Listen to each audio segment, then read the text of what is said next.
Жубайлардын өмүрүн алган кырсык, Гелендвагендеги мас жигиттер жана Жигулидеги жаш балдар. Ноокат районундагы жол кырсыктан жубайлар каза болуп, 8 адам ооруканага жеткирилген. Бул маалыматты Ноокат райондук ооруканасынан тастыкташты. 19-июль күнү кечки саат 8 чамасында Ноокат Папан унаа жолунун 12-чакырымында, тактап айтканда Кеңеш айыл өкмөтүнүн Куу майдан айылында Ош шаарынын 1996-жылы туулган тургуну Mercedes-Benz Гелендваген үлгүсүндөгү унаасын Папан айылын көздөй башкарып бара жаткан. Ал ошол жерден ВАЗ-2106 үлгүсүндөгү унаа менен кагышкан. ВАЗ-2104 үлгүсүндөгү унааны Ноокат районунун 1966-жылы туулган тургуну башкарып жүргөн.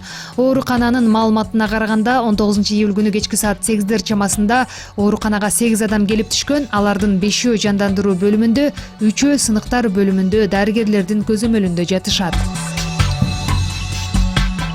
Лейлекте микроавтобус сайга кулап 6 жаштагы бала мерт кетти. Лейлек районунда Ford Transit үлгүсүндөгү унаа кырсыкка кабылып, 6 жаштагы бала каза болду. Бул тууралуу бүгүн Өзгөчө кырдаалдар министрлигинен билдиришти. Маалыматка караганда, унаанын айдоочусу Исфана Андарак унаа жолунун 13-15 чакырымында башкарууну жоготуп, сайга кулап түшкөн.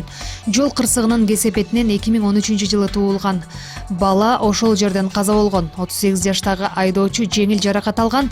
Куткаруучулар унааны ачып, каза болгон баланы чыгарып беришкен. Кыргызстан региондорунда бардык гезит телекөрсөтүүлөр бириктирилет. Бул тууралуу Маданият, маалымат жана туризм министри Азамат Жамангулов жар салды. Анын айтымында, тиешелүү сунушту өкмөт колдоду. Ага ылайык региондордо атайын медиа борбор түзүлөт, ал жерлерден маалыматты чогултуп, элге жеткирип турат. Таласта темир бетон өнүмүн чыгаруучу завод курулат. Завод күнүнө 1,5 тонна кум шагыл каражаттарын чыгарат. Бул тууралуу Алтын казык курулуш ишканасынын генералдык директору Эсен Казакбаев билдирди. Анын айтымында, келечекте бул жерде темир бетон өнүмдөрүн чыгаруучу завод курулат. Учурда бул жерде 10 киши эмгектенип жатат. Завод толук ишке кирип, кубаттуулугу артса, анда иштеген жумушчулардын саны 80ге жетет. Ишкана жумушун баштаганына 1 жума болду. Учурда тесттик текшерүү жүрүп жатат. Заводду ишке киргизүүгө $1 миллион сарпталды. Мамлекеттик тарых музейин ачууга немистик компанияга карыз тоскоолдук жаратууда. Бул тууралуу Маданият жана маалымат министри Азамат Жамангулов билдирди.